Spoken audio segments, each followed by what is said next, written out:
ජීවිතේ වැඩිපුර ලැබෙන හොඳම දේවල් විඳින්න. දැන් SLT Broadband වෙතින් 75% දක්වා වැඩිපුර data සතුට ජනවාරි 1 වෙනිදා සිට Sri Lanka Telecom. Making headlines on First at 9. Strengthening diplomatic ties. President Maithripala Sirisena begins state visit in Japan. Concessional financing. Government of India announces over $100 million in funding to Sri Lanka. Concluding statement. UN Under-Secretary General for Political Affairs expects full operation of Office of Missing Persons, while Pivituru Helaurumeya leader claims that OMP harmful to war heroes. Office is full of LTT sympathizers. They can now produce false evidence against war heroes. Post-unrest revelations. New Law and Order Minister pledges to reveal those responsible for Kandy incidents. Aviation disaster. Dozens die in plane crash at Kathmandu airport in Nepal.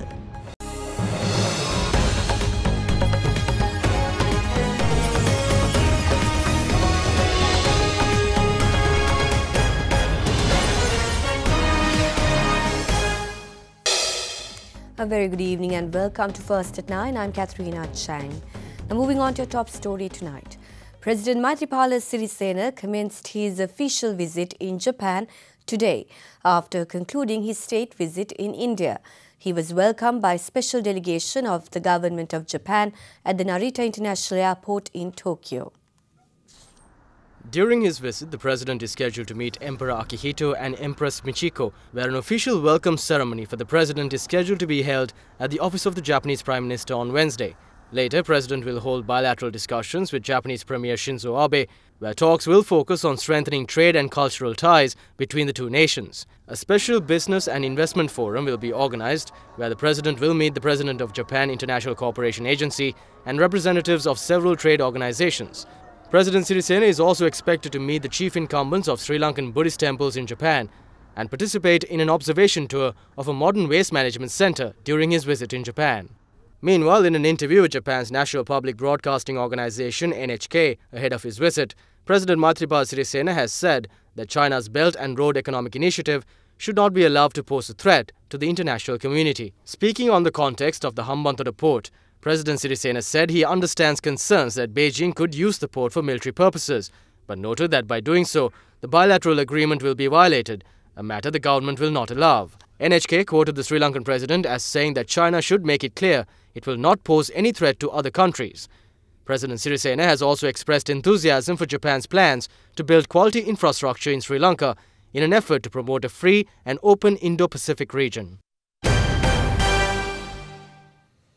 Meanwhile, India announced $100 million in concessional financing for proposed solar projects in Sri Lanka during President Maithripala Sirisena's visit there.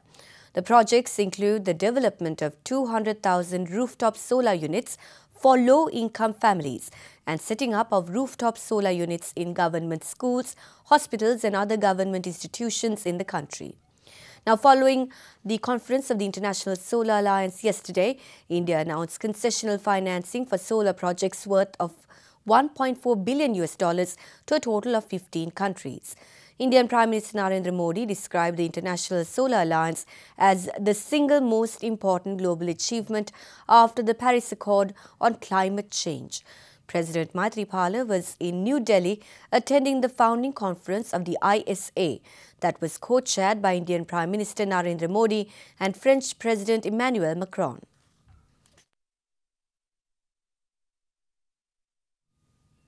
As daily lives in Kandy district return to normalcy, Minister of Law and Order Ranjith Maduma Bandara pledged that the government will reveal to the public those responsible for the recent unrest in areas of Kandy. The Law and Order made this statement following a decision with senior security officials in Colombo today.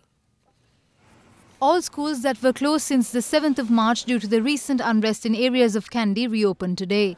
Meanwhile, police request those affected and whose property was subject to damage to immediately lodge complaints for cases of vandalization of property at the nearest police station. A special meeting headed by Minister of Postal Services and Muslim Religious Affairs, M.H.A. Halim, was held at the Kandy District Secretariat today on the assessment of damages caused to property and required compensation. These attacks were carried out when the STF, Army and police were deployed in the areas. Everyone is aware of those responsible for the attacks, but no one files a complaint against them out of fear.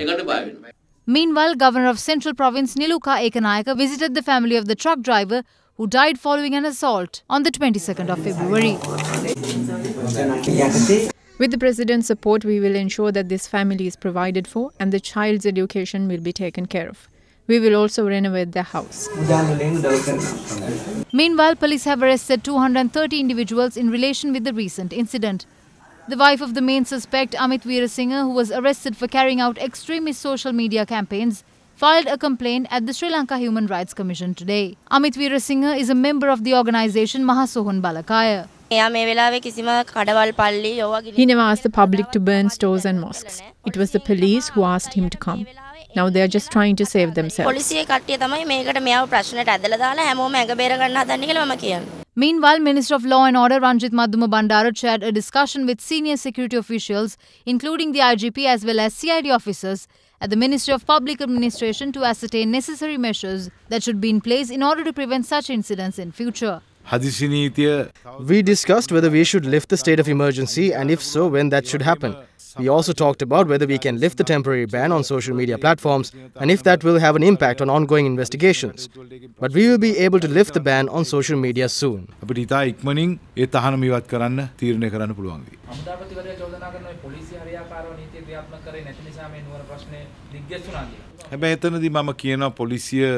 It's not that the police didn't act in this situation.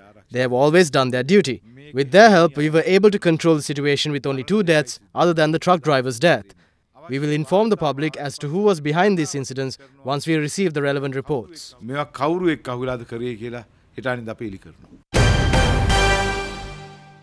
The issue of police officers failing to act in a crisis situation was discussed today. Views were expressed on this topic separately by both the chairman of the Podujana Perumuna, Professor G.L. Pires, and the Minister of Tourism Development and Religious Affairs, John Amaratunga.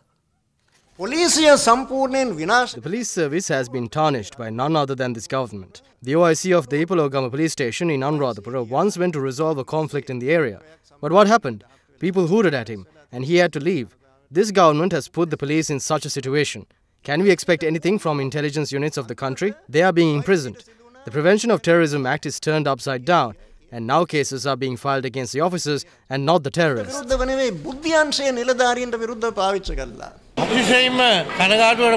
I am extremely saddened by this illegal drugs racket. This business is carried out everywhere and police remain inactive. Some say that the business takes place even at police stations.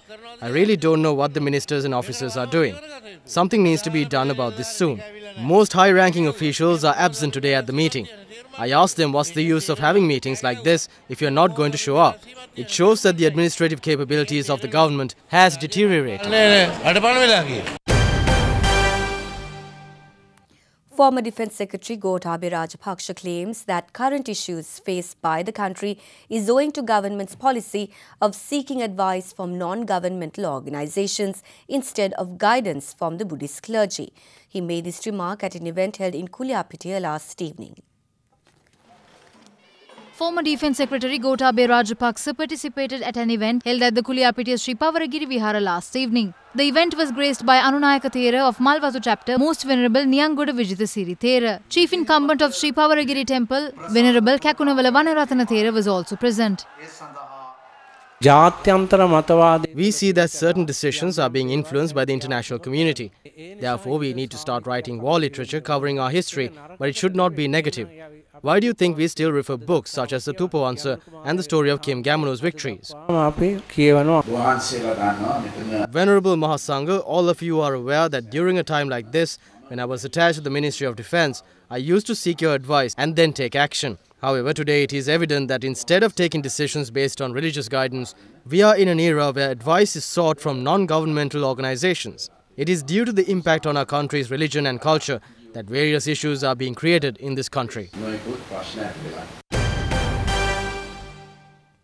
United Nations Under-Secretary General for Political Affairs Jeffrey Feltman, who concluded a 3-day visit in Sri Lanka, condemned the breakdown in law and order and the attacks on property during the recent unrest in Kandy. In his concluding statement, Jeffrey Feltman urges swift and full implementation of the government's commitment to bring the perpetrators of violence and hate speech to justice, to take measures to prevent recurrence and to enforce non-discriminatory rule of law. Also highlighting on the recent appointment of commissioners to the Office of Missing Persons, the UN Under-Secretary for Political Affairs expressed hope that it will soon be fully operational so that questions by families who lost their loved ones will be answered. Feltman also commended the Sri Lankan Parliament for the adoption of the bill for the protection against enforced disappearances, highlighting the importance of the government's adoption of the 2015 UN programme for sustainable peace, security and prosperity in Sri Lanka. Feltman, however, expressed concern that many of the elements related to the programme seem stalled. He underscored the importance of accelerating momentum on other initiatives, including regarding the Constitution, truth and reconciliation, reparations and counterterrorism, in line with the government's promise to strengthen the country's democratic principles and practices.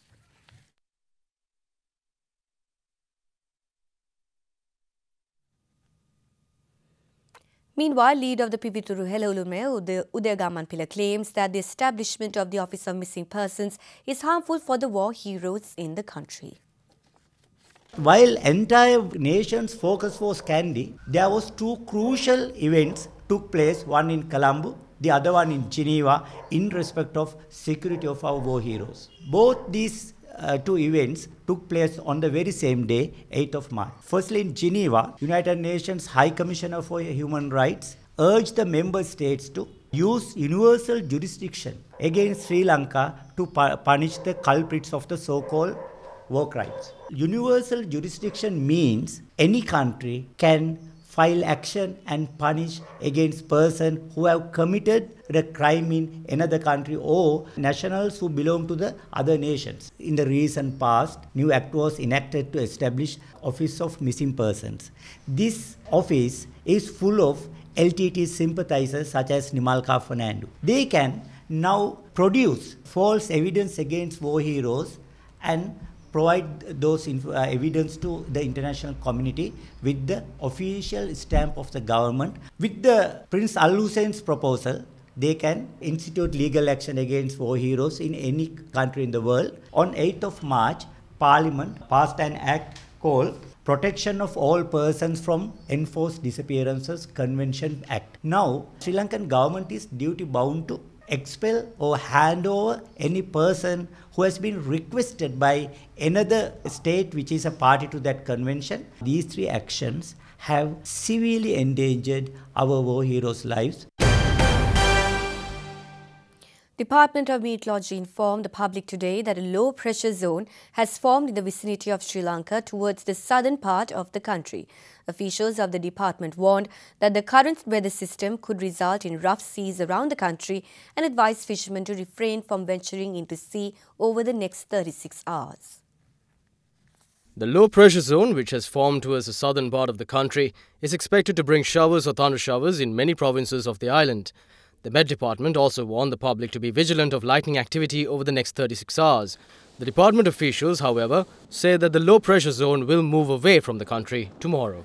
The fairly heavy rainfall, 75 to 100 millimeter, can be expected at some places, particularly in southern Ua and eastern province, and in Mattala, Polonnaruwa district also. Wind speed can increase up to 50 to 60 kilometers at time in the sea area around the island. Therefore, fishermen are also advised not to enter into the sea area during next 36 hours. Naval communication are also requested to be vigilant in this regard. Meanwhile, the Disaster Management Centre said the public can contact the centre during emergency situations via the hotline 117 and telephone number 011 267 0002. Over the past 24 hours, 2 persons were killed in separate motor accidents, while 8 others sustained injuries in different accidents reported around the island. One person was killed when he was run over by a motor grader during an ongoing road construction at Katupattava in Anuradhapura. The accident occurred when the grader lost control during a training. The victim was a 37-year-old and a resident of Siambalagamuwa at Galagamuwa. The driver of the grader and the 19-year-old trainee were taken into custody by the Nochiagama police following the incident. A lorry carrying fertilizer fell into a precipice at Dimbulapatana in Talavakele, Navalapitiya. The driver of the lorry and 3 others were injured in the incident. According to police, the driver lost control of the vehicle at the time. Meanwhile, a driver and his assistant were injured when their tipper truck veered off the Veerakatiya road in Angunukola Palassa. Primary investigations carried out by police revealed that the accident occurred due to faulty road construction. A motorcyclist was killed when his motorbike collided with a cab along the Chillau-Colombo main road. The driver of the cab was taken into custody by police. 2 persons were injured in another motor accident which occurred in Galvatamodara, situated along the Panaduragol main road last evening. According to police, the accident was due to a collision between a private bus and a motorbike. The 4th phase of Dambadiva Vandana, organised by FM Derana, was launched yesterday. The Dambadiva pilgrimage offers a chance to worship and experience the native place of Lord Buddha. Accordingly, a batch of 95 devotees who gained the privilege to pay homage to the sacred site of Dambadiva arrived in Varanasi last night. The devotees are to stay in Dambadiva with all necessary facilities provided, and they are scheduled to pay homage to all places of worship at the site. Winners who gained the privilege to visit Dambadiva were selected from listeners of Damsaknada and Dhammi Derana, broadcasted via FM Derana.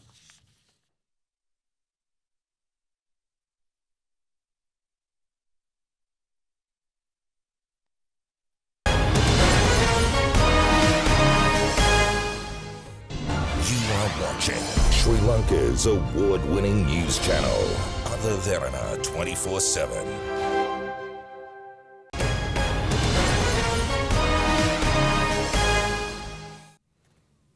Cabinet co-spokesperson Minister Ganta Karunatilaka states that the temporary ban imposed on social media platforms, including WhatsApp, Viber and Facebook, will be lifted within the coming 2 days.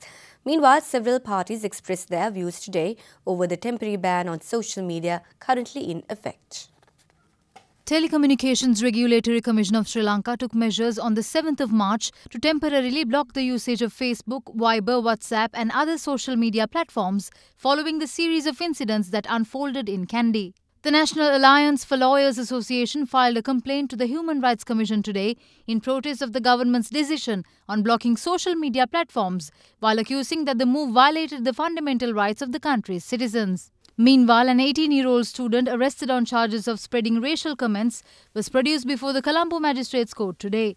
He was then ordered to be remanded till the 26th of this month. In the meantime, a special discussion was held at the Temple Trees today to discuss the matter. Following the discussion, State Minister Harsha De Silva tweeted, quote, "Had a long discussion with the Secretary to the President and also the Chairman of TRC, explaining at length the negative impact on the economy, hoping he can convince the President to unblock," unquote.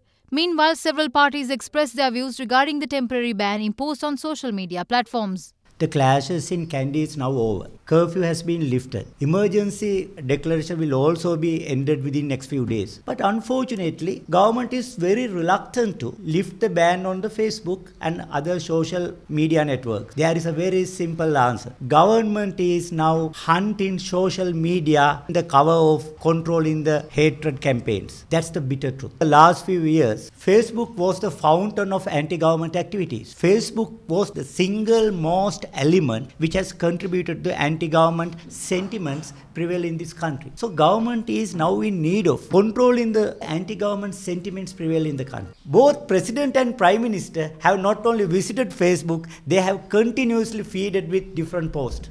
In fact, they should have been the example. They should have set an example to others to follow. But what they have done is grossly violating their own ban. Therefore, this is hilarious to continue this ban anymore. We urge the government to lift the ban immediately. Otherwise, we will join hands with millions of Sri Lankan youth to fight against this ban. The government does not hope at any point to restrict the freedom of the press. Self-censorship is necessary.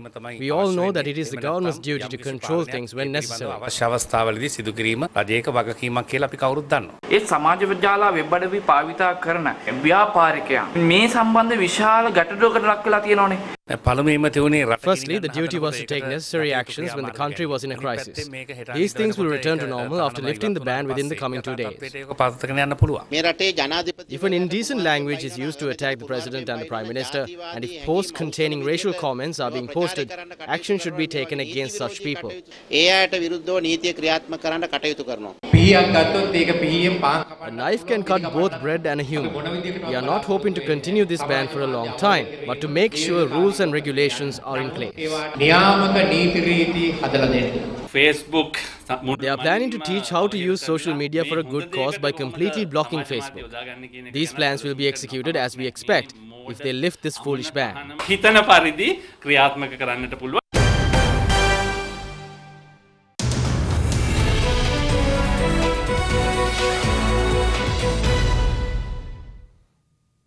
Sri Lanka will host the AIESEC Asia Pacific Conference 2018 with the objective of celebrating youth leadership, cultural diversity and global togetherness. AIESEC is a non-governmental, not-for-profit organization in consultative status with the United Nations Economic and Social Council. With over 200 delegates expected from 30 countries, the conference will take place from the 19th to 24th of March. About 6 months ago, AIESEC in Sri Lanka bid for Asia Pacific Conference at International Presidents Meeting, and while competing with a few other entities of AIESEC International, we were able to get the opportunity to host Asia Pacific Conference 2018 at Sri Lanka, which is a huge window for AIESEC in Sri Lanka to say the impact we create as AIESEC in Sri Lanka towards the AIESEC network. For AIESEC in Sri Lanka, through Asia Pacific Conference, the Sri Lankan community can know what is the importance and the value of AIESEC towards the Sri Lankan youth. Our impact and our main goal is to develop the leadership of youth. The youth is the fundamental key in developing Sri Lanka as a country. So through Asia Pacific Conference, we have many events and we have opportunities and windows to address youth in Sri Lanka and to get their voices out, and also opportunities for them to interact with foreign delegation and get their ideas. Oil prices fell today on expectations that US output will rise this year, erasing earlier gains buoyed by lower weekly US rig counts. Brent crude futures LCOC1 were at $65.11 per barrel, down 38 cents from their previous close. US West Texas Intermediate crude futures CLC1 fell 27 cents to $61.77 a barrel. Global stocks rose today despite US-Chinese trade tensions following Wall Street gains on unexpectedly strong US employment data. US stock futures moved sharply higher today, indicating Wall Street may extend gains seen last week after data showed a strong increase in jobs created but weaker than forecast wages. Dow futures rose 156 points or 0.6% to 25,516, while S&P 500 futures gained 14.7 points or 0.5% to 2,803.50. Nasdaq 100 futures jumped 47% or 0.7% to 7,171. European stock index futures pointed to a bullish start to the week, following on the heels of a strong rally on Friday in the US equities market. With less than an hour until the open in Germany, DAX futures climbed 1% to 12,454, while Euro Stoxx 50 futures advanced 0.76% to 3,442. FTSE 100 futures rose 0.35% to 7,243. Meanwhile, Asian markets finished broadly higher today, with shares in Hong Kong leading the region. The Hang Seng is up 1.9%, while Japan's Nikkei 225 is up 1.65%, and China's Shanghai Composite is up 0.59%. Meanwhile, the Colombo equity market began the week on a negative note, with the all-share price index ending the day at 6,547.73, down 3.46 index points, and the S&P SL 20 declining 17.32 to close at 3,681.25. Market turnover was 540 million rupees, with foreign activity accounting for 11% of turnover. For more details, we have Imeshi Fernando from the Colombo Stock Exchange. The market capitalization at the end of the day was 3,057.16 billion rupees. Today's foreign purchases were 43.3 million rupees and foreign sales were 81.14 million rupees. There were 2 crossings today and the crossing turnover was 74.66 million rupees.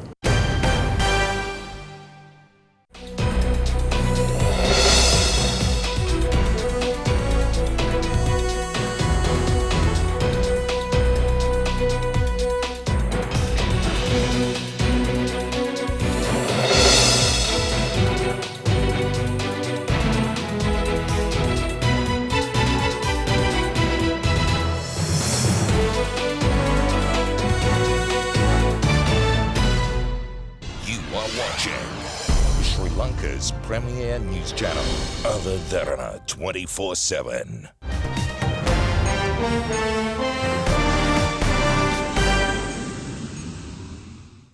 A Bangladeshi airliner with 71 people on board crashed today while coming into the land at the airport in the Nepali capital Kathmandu, killing at least 50 people.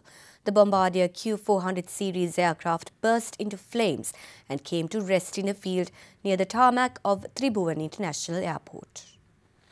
At least 50 people have been confirmed dead when a US Bangla Airlines plane carrying more than 70 people crashed in an apparent pilot error at the Tribhuvan International Airport in Kathmandu. Manoj Nupane, Deputy Inspector General for the Nepali Police, said that at least 41 people were killed at the crash site while 9 others died in hospital. He added that at least 22 passengers are undergoing treatment in various hospitals in the city. In Dhaka, Kamrul Hassan, General Manager of the airlines, said based on the passenger list, there were 33 Nepali nationals on board the flight. At least 32 others were from Bangladesh, 1 from China and 1 from the Maldives. South Korea says it has not received a response from Pyongyang on a summit between North Korean leader Kim Jong-un and US President Donald Trump. In a surprise development last Friday, Trump accepted North Korea's invitation for direct talks. South Korea's Ministry of Unification said today that North Korea's silence on its upcoming summits with the United States and South Korea is likely due to caution over organizing its stance regarding the meetings. North Korean media noted a visit by a senior delegation from South Korea last week, but no coverage has been seen of Kim Jong-un's invitation to meet US President Donald Trump or South Korean President Moon Jae-in to discuss the future of Pyongyang's nuclear weapons program. Trump agreed to meet with Kim Jong-un by the end of May, and the two Koreas will hold a summit by the end of April. A shoe was hurled at Pakistan's ousted Prime Minister Nawaz Sharif by religious extremists yesterday during a function at an Islamic seminary in Lahore. Nawaz Sharif, who was the chief guest at the Jamia Naima seminary, was heading towards the rostrum for a speech when a student hurled a shoe at him that hit his shoulder and ear. Later, the two students were handed over to the police. Religious parties, especially the Tehreek-e-Labbaik Pakistan, had held Sharif and his party responsible for making an attempt to change a clause related to the finality of Prophet Muhammad in the constitution.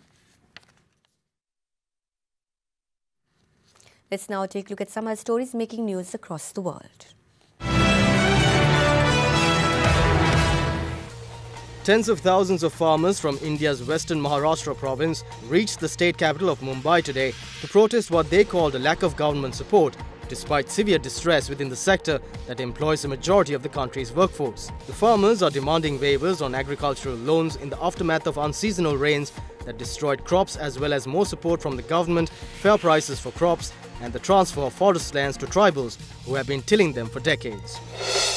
Former US Secretary of State Hillary Clinton reached India's central Indore city yesterday for a private visit. Clinton will be in the city for a couple of days, and she may visit nearby tourist places for the next 2 days. Deafening roars echoed in the streets of Paris yesterday as bikers drove around the French capital in support of women's rights. Spearheaded by various national biker associations, simultaneous bike parades were held in other French cities such as Lyon, Marseille and Bordeaux.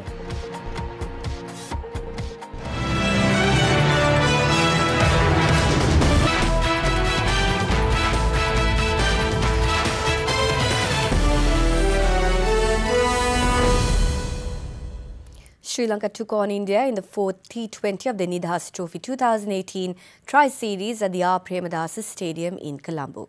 After consistent rain delayed the beginning of play, India won the toss and asked Sri Lanka to bat first. After losing 2 quick wickets at the start, Kusal Mendis and Upul Taranga managed to save the innings with a valuable partnership. Sri Lanka were 118 for the loss of 5 wickets.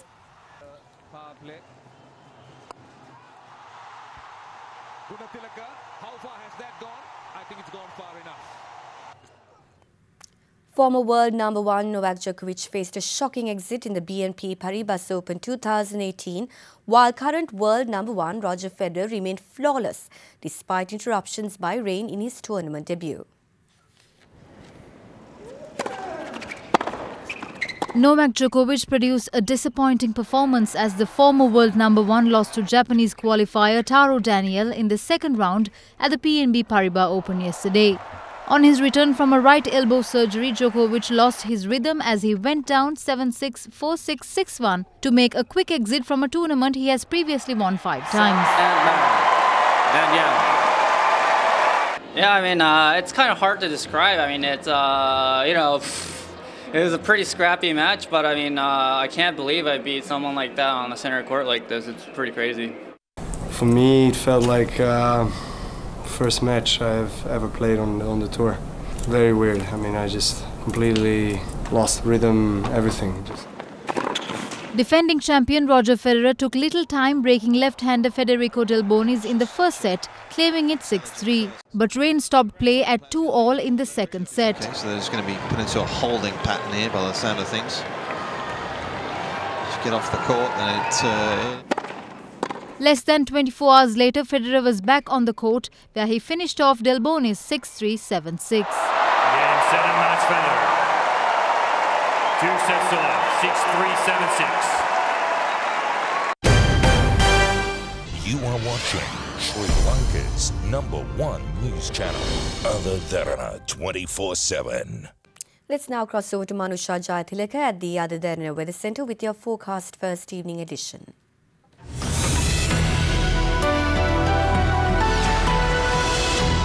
A very good evening and welcome to Forecast First. As we spoke earlier in the news bulletin tonight, many of us will experience turbulent weather conditions because of the low pressure zone towards the southern part of the country. This prevailing weather system is likely to develop further and is expected to move towards northwestern part of the island. However, it will then move away from the country towards the Arabian Sea in the next few days. Your temperatures will vary between 21 to 29 degrees Celsius tomorrow, and there will be showers or thunder showers with cloudy conditions in most provinces and in the surrounding sea areas over the next few days.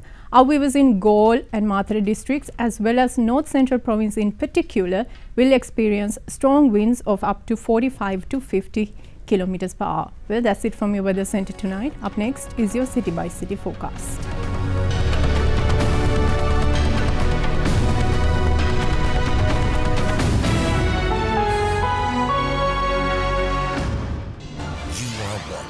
Sri Lanka's award-winning news channel, Derana 24/7.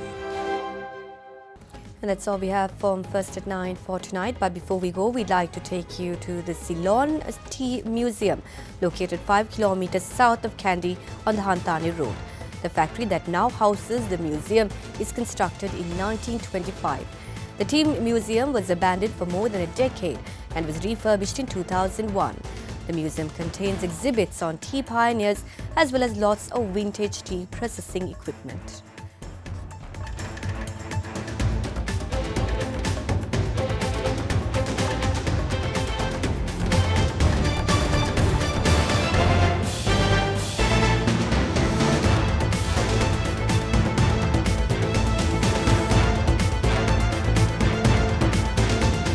Bringing you the news and information 24 hours a day.